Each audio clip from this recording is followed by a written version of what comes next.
The engines love working on the Fat Controller's railway. There are so many different jobs to do that not every engine has done them all. Morning, Henry. Good morning, Edward.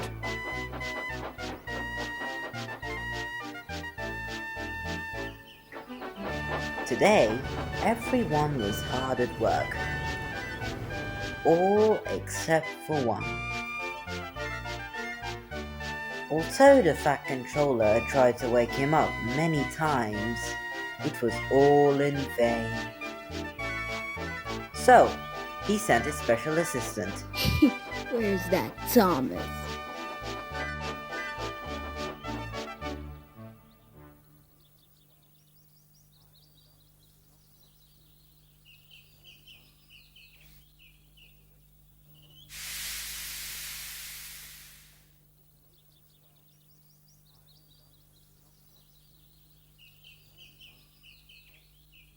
Wake up, lazy bones!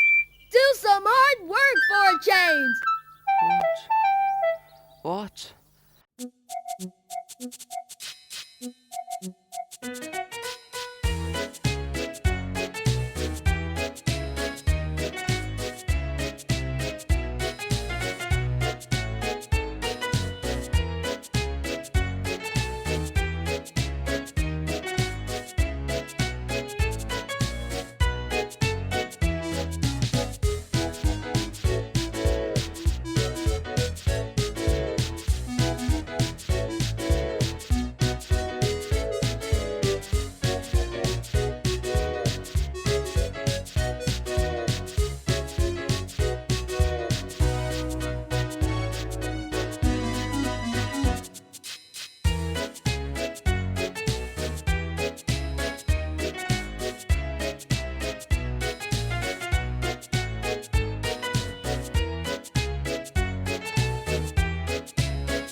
Oh, Percy, get back here, you rotten scoundrel.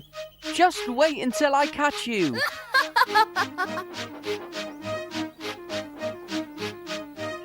Ha ha ha ha. Oh, those two will never learn.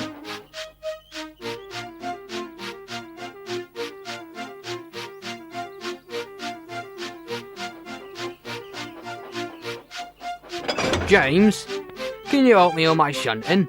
I'm needed elsewhere right now. All right, Duck. I'm fine with that. Thank you, James. James had returned from the works a new engine. He wanted to stop her affecting his red paint and help her with goods and passenger work more. Morning, James. Hi, Thomas. Have you caught Percy? No, but things I'll do.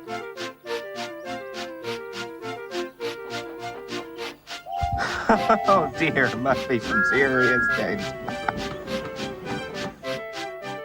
Just then, James heard a low rumbling sound in the distance. Must be Henry with the goods. But it wasn't.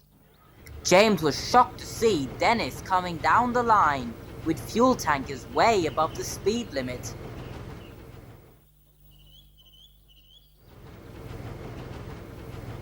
That's much too fast. The speed limit through here is only 30. Dennis was barely out of sight when there was a blast of a horn. It was Ari, the diesel twin. He thundered through the station and disappeared. James had been around long enough to know that when diesels raced like this together, it usually meant trouble. What the hell? Two diesels both speeding? Something's not right. James was already uncoupled from his trucks, so he puffed off down the line.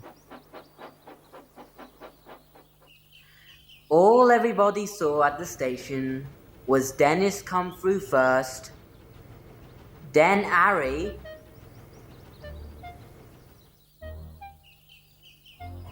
Dennis, get back here! and finally James, determined to know what was going on. From what people could remember is that Dennis had a worried look on his face.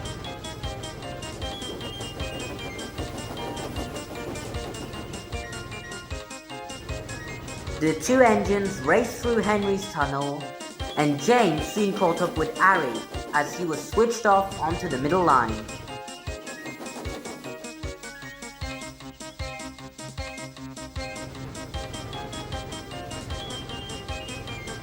What was that?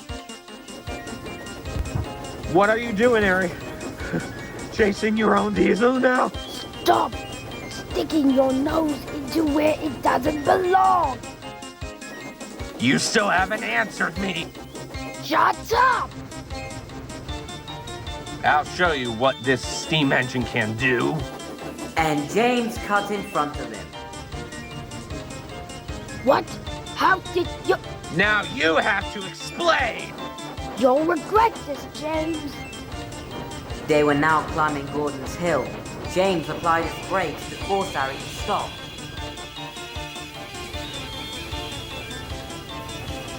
Stop. What are you? Suddenly, a loud bang echoed through James's cab. Help. I can't stop. My brakes have failed.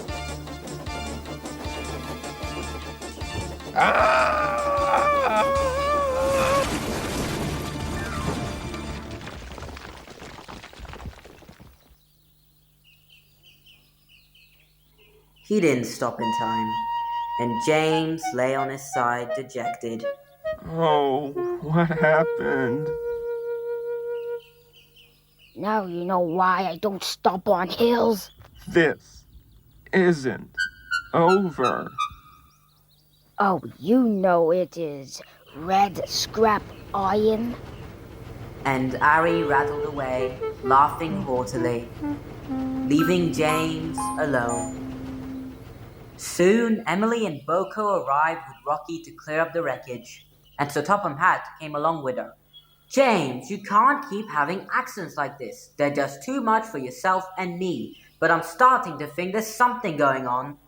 Sir, I was only trying to find out why. Whatever the reason, James, this has to stop. We'll discuss this later.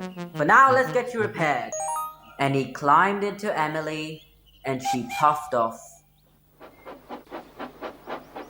leaving James alone in his thoughts once again. As he was lifted by Rocky onto the flatbed, James wondered why his hysterics had led him into such danger, but he was more determined than ever to find out what the Diesels were really up to.